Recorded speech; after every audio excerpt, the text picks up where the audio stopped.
हृदय की बात कह रहा हूं, समझना। बहुत बार ये देखा, कुछ ऐसी वासनाएं होती हैं कई जन्मों की, इतनी दृढ़ होती हैं कि बहुत समय तक भजन करने पर भी, ये जब तक भगवत साक्षात्कार नहीं होता तब तक ये बनी ही रहती है सूक्ष्म रूप से। अगर इनको अवसर मिल जाए तो ये पूरा वृक्ष रूप हो जाएगी। अंकुरण वृक्ष रूप बनना देर नहीं लगता इसमें। बहुत बार प्रयास करने पर वो वासना अपने द्वारा नष्ट नहीं की जा सकती, ये देखा है। उसके लिए गुरुदेव के चरणों में, आराध्य देव के चरणों में मन से बार बार त्राहिमाम बोलकर रोना पड़ता है। ये अंदर की बात कह रहे, आगे चल के देख लेना। आर्त भाव से रोना पड़ता है, प्रभु हार गया, क्या करूं, कैसे करूं। चाह नहीं है पर वासना है। ये एक अजीब स्थिति साधन काल में देखी गई। मन से पूछ रहे तुम्हें चाह है, नहीं, पर अंदर वासना है। बड़ी अशांति का अनुभव होता, कैसे दूर होगी, क्या किया जाए। जो करना चाहिए वो तो करके हार गया। फिर भी वो जब हार गया तब पूरी दृष्टि प्रभु के चरणारविंद की तरफ गई। पर धैर्य पूर्वक, ये अनुभव की बात कहते हैं, बहुत काल तक तुम्हारा विश्वास, तुम्हारी श्रद्धा, तुम्हारा धैर्य टूटना नहीं चाहिए। कि हमने सैकड़ों बार प्रार्थना की, इतने वर्ष से मैं जल रहा हूं लेकिन मुझे शांति नहीं हुई, मेरा विकार नष्ट नहीं हुआ। धैर्य, ये शब्द याद कर लो। धैर्यवान रहना, विचलित मत होना, परिणाम में बिल्कुल निर्विकार हो जाओगे। पर वो कितना समय लगेगा ये प्रभु जाने। वो एक सेकंड में भी हटा सकते हैं। और अभिमान यदि गलित नहीं हुआ है तो कुछ समय भी लग सकता है, जलना पड़ेगा, अभिमान गलित होगा। जब आर्त भाव से पुकारोगे तब निर्विकारता की स्थिति प्रभु दे देते। फिर विकारी भोगों के बीच में रहने पर भी कोई विकार का खेल नहीं हो सकता, कोई भी इच्छा ही स्फुरित नहीं होगी, वासना ही नहीं है, चाह ही नहीं है। ये बहुत धैर्य से सुनो ना, ये उपासकों के लिए कह रहा हूं। आपके अंदर साधन भजन करते हुए वासना दिखाई देगी, आपको आकर्षण दिखाई देगा, उसमें दम नहीं है। वो तुम्हें परास्त नहीं कर सकती, केवल भयभीत करती रहेगी। वो भी हमारी शरणागति में बड़ी सहायक होती है, क्योंकि सब साधन करने पर अहम पुष्ट नहीं होने देती। क्या अभी देखो ये है ना, क्या अंदर से प्रश्न, क्या ये मलिन वृत्ति है ना, तो किस बात की साधना, क्या साधक हो। तो हे नाथ, अब मार्ग दूसरा नहीं, सहयोग किसी से नहीं, अपनी बात किसी से नहीं कहना। प्रार्थना है, समझ लीजिए, आंतरिक बात कह रहा हूं। अपनी स्थिति की बात किसी से नहीं कहना कि आपके हृदय में कौन सी वासना कितना स्फुरित हो रही, किसी से भी नहीं, किसी से भी नहीं। और धैर्यवान रहना, विचलित मत हो जाना। उस वासना को बढ़ावा देने वाली कोई भी दृष्टि, वार्ता, चेष्टा मत करना। और कितना भी समय लग जाए, अपनी आस्तिकता नहीं हटनी चाहिए, विश्वास नहीं हटना चाहिए। बिल्कुल निर्विकार हो जाओगे, बिल्कुल। यह गुण साधन ते नहीं हुई, तुम्हारी कृपा पाओ कोई कोई। वो कृपा उसी को मिलती है जो आर्त भाव से बलहीन होकर प्रभु को पुकारता है, नाथ मेरे बस की बात नहीं रह गई, हर उपाय करके देख लिया। सच्ची मानिए, बहुत ये विचित्र सूक्ष्म बात है। अगर समझ जाओगे तो विचलित कभी नहीं होगे। नई अवस्था साधन मार्ग में बड़ी तीव्रता। जब देखा सूक्ष्म वासना हृदय में है, सावन का महीना था, जल पीकर सावन भर रहेंगे, देखते हैं वासना कैसे रहती है। कोई फर्क नहीं पड़ा उस पर, अन्न का त्याग करते हैं। कई वर्ष तक आलू गुड़ जो भी फलवश, कभी दूध मिल जाए, गंगा किनारे या गांव में सेव संतरा अंगूर केला, ये तो प्रश्न ही नहीं उठता, कुछ फर्क नहीं पड़ा। वो ऐसी सूक्ष्म स्थान पर बैठी रहती है अहम में, उस पर कोई फर्क नहीं पड़ता। बड़े बड़े सात्विक अनुष्ठान करने पर भी उस पर कोई फर्क नहीं पड़ता। तभी गोस्वामी जी भी लिख रहे हैं, हौ हार्यो कर जतन विविध विधि अतिशय प्रबल अजय, तुलसीदास बस होई तबहि जब प्रभु पेरक बर जाए। बिल्कुल सिद्ध बात समझ लो। गंगा जी में खड़े होकर के आर्त भाव से पुकारते, प्रभु आप देख रहे हैं एकांत सेवन, आप देख रहे हैं संयम आहार, फिर भी ये वासना क्यों, फिर ये क्यों जला रही है? कोई उत्तर नहीं मिलता। पर दूसरा मार्ग नहीं, किसी का संग नहीं, किसी से प्रश्न नहीं, पता नहीं कैसी सलाह दे दे कि हमारा विश्वास, हमारा धैर्य विचलित हो जाए। नहीं, अपनी बात प्रभु से। प्रार्थना में बहुत सामर्थ्य देखी है। ये अंदर की बात कह रहे हैं, बिल्कुल समझ जाना।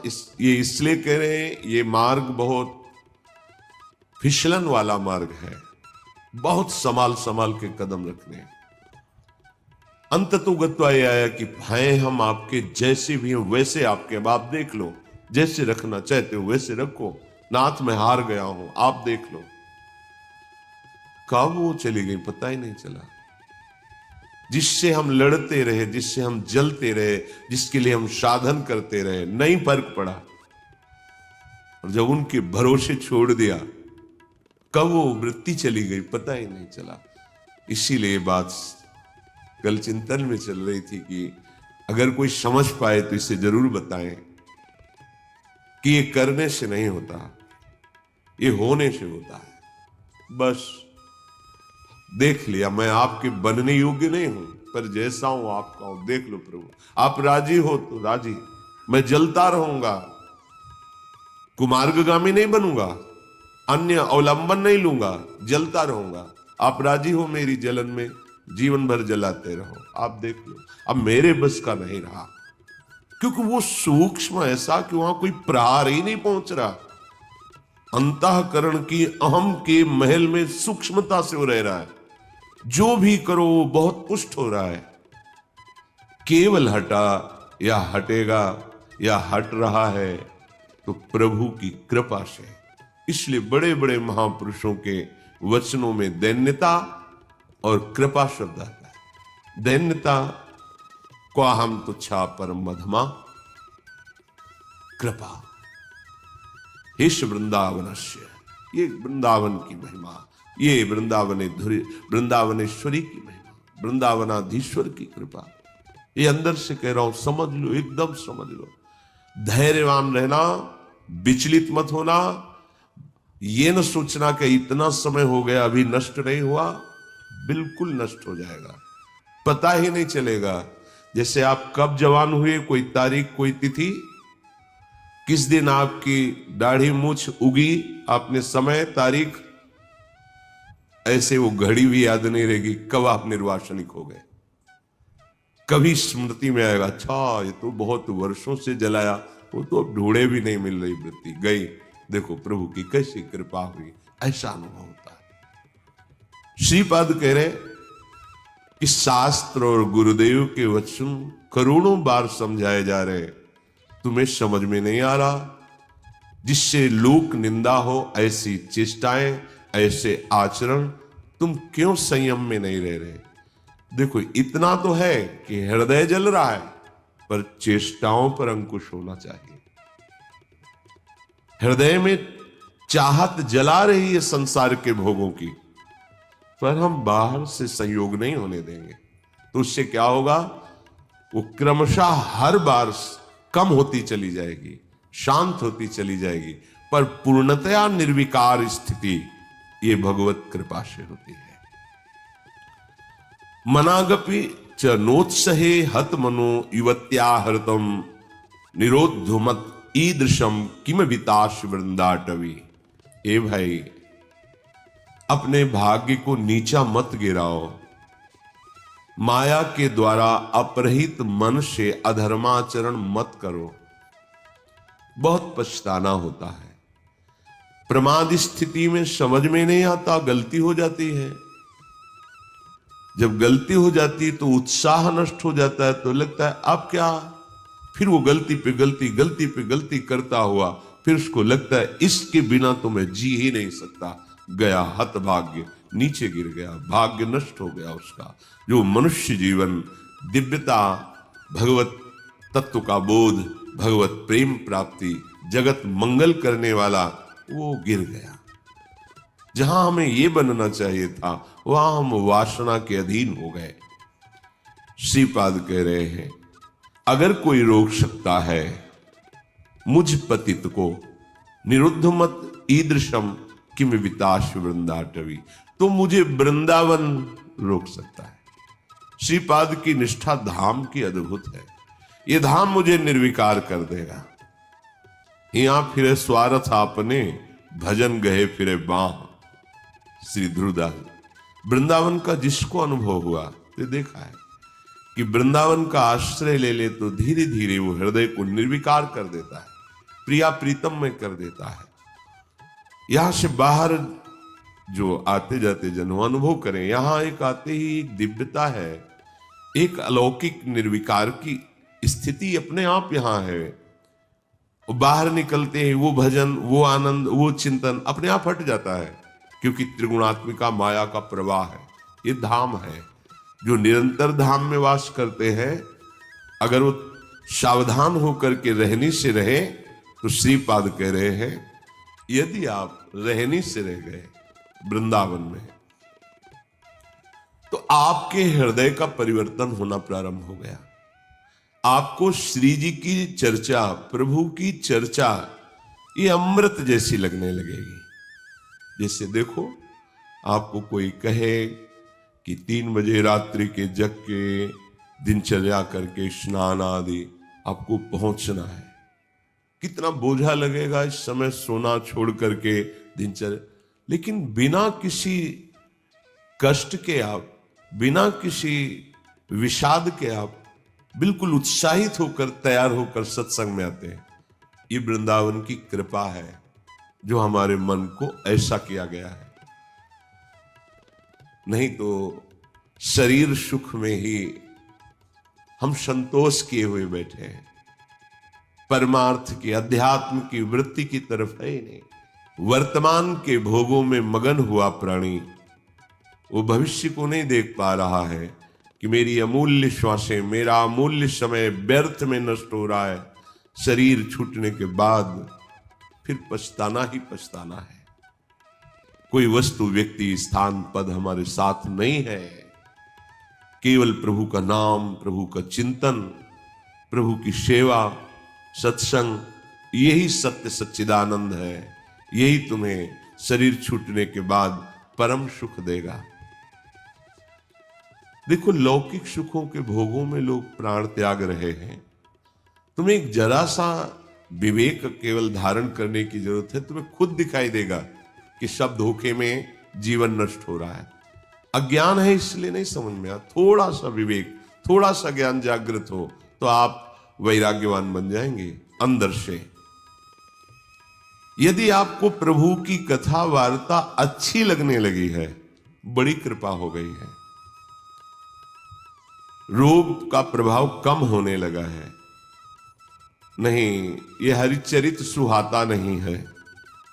जब हृदय मलिन होता है तो भगवत चर्चा नहीं सुहाती। राधा कीर्ति सुधा रसेन रसना, ऐसा आपका जीव का स्वभाव बन जाए। चतुराशी जी, आपका जीवन बन जाए। गुनगुना रहे पद, या किसी भी ध्वनि में राधा नाम गुनगुना रहे, आपकी रसना पवित्र हो रही है, आपकी वाकेंद्री पवित्र हो रही है। जब राधा राधा बोलते हैं तो ये जो रस निकलता है मुख में, ये बहुत बड़ा चरणामृत है। जैसे हम नाम का स्नान कराते तो चरणामृत होता है ना, राधा राधा राधा। तो जो अंदर ये जब हृदय में पहुंचता है तो पापों का नाश करता है। राधा राधा राधा राधा राधा, ये तो जो निकला ये महान चरणामृत है, हृदय में जाकर पापों का नाश करता है, ये अकाल मृत्यु का नाश कर देता है। राधा नाम जपने से अकाल मृत्यु नहीं होगी, ये चरणामृत जा रहा है। राधा नाम अभी प्राण छूट जाए श्री जी को प्राप्त होगे, जिसका नाम वहीं धाम में पहुंच जाओगे। राधा नाम चल रहा है, कोई तुमसे भूल चूक हो गई, असत क्रिया हो गई, तत्काल भस्म हो जाएगा, उसका दंड नहीं भोगना पड़ेगा। इसका मतलब ये नहीं कि हम उत्साहित होकर पापाचरण करें, नहीं, कोई असावधानी, कोई त्रुटि तत्काल वो जमा नहीं होगा, जाके कर्म वो जमा नहीं होगा, उसी समय भस्म हो जाएगा। विशेष है तो उसी समय आपको दंड मिल जाएगा। आप चबेटा लगा, गिर गए, आपको ठोकर लगी, अब कुछ हुआ, तत्काल शरणागत के लिए हिसाब आगे नहीं रखा जाता। तत्काल जलन हुई, तत्काल कोई चोट लग गई, तत्काल कोई कटु वचन बोल दिए, हृदय जला शांत, वो पाप नष्ट। रात्रि दिवम पूर्यताम, पूरा समय जो जागृत का है, प्रभु की महिमामयी लीलाओं को गुनगुनाते हुए, श्रवण करते हुए। देखो कितना बढ़िया कलयुग की कृपा है। आप अपने घर में सत्संग चला के रख दे, पूरे कार्य करें, वो वातावरण भागवती और शब्द सत्संग के पढ़ रहे हैं। जैसे एकाग्रता पूर्वक सुने तो और अच्छा है, पर भजन करने में मन भागता है। अगर सत्संग चला को और फिर भजन करो तो जब भागेगा तो दो बातें हो रही, एक तो नाम चल रहा है और दूसरा सत्संग चल रहा है, तो जा नहीं पाएगा। उसे घेरो पहले, वास्तविक जो भजन का आनंद आएगा वो तो तब खुद अपने आप फिर इच्छा नहीं होगी, ये होगा कि जो नाम चल रहा है उसी को सुने, उसी को देखें, उसी पर। ऐसी स्थिति तक पहुंचने के लिए ये अच्छा है साधन कि सत्संग चला के बैठ गए। अब 1 घंटा का सत्संग चल रहा है और माला लिए बैठे, मन भागने की कोशिश करे सत्संग में, उसे 2 में पकड़ो। सत्संग चल रहा है, नाम चल रहा है, पकड़ा रहे। पूज्य राधा बाबा ने कहा 2 नाम चलाओ एक साथ। कितने प्रवीण महापुरुष हैं, एक तो चल नहीं पा रहा, वो कह रहे एक और अलग अलग। बाबा की अलग अलग महापुरुषों का चिंतन होता है कि जैसे हम जप रहे हैं ये नाम और चिंतन मिला रहे हैं मंत्र, अब भागेगा तो कहां भागेगा? जो नाम भी जपना, चिंतन मंत्र का करना है। चल रहा है मंत्र, चिंतन राधा नाम। देखो एक ही में नहीं टिकता है तो 2। कितने प्रवीण, भाग तो भाग, काम भाग के जाएगा, घेरते हैं। तो चलो अपने में इतनी योग्यता नहीं है कि एक साथ, तो फिर सत्संग है, प्रभु की छवि सामने रख लो, बार बार निहारते रहो। इसको डबल लगाना पड़ेगा। वास्तविक परमानंद का अनुभव एक में ही होगा, पर वहां तक पहुंचने के लिए हमें एकाग्रता लाने के लिए ऐसे बाहरी साधन रखने चाहिए जिससे पर। अब बाहरी साधन टेलीविजन न रखे कि माला चल रहा है और नाटक सिनेमा देखोगे तो फिर वो नहीं। भागवतिक ही होना चाहिए, कोई भगवत प्रेमी महापुरुष के वचन या प्रभु की छवि रखें, बार बार नक्श सीख लो, अंग माधुरी देख रहे, नाम जप कर रहे हैं या नाम जप चल रहा है और किसी पद की पंक्ति को बार बार भाग नहीं पाएगा, जैसे घेरा जाता है। भोजन के समय हमने देखा कि मन जो है वो छोड़ने की चेष्टा करता, अभ्यास के समय तो इसे बड़े पद में फंसाया, तो पद कंठस्थ, तो बड़े पद में शुरू किया।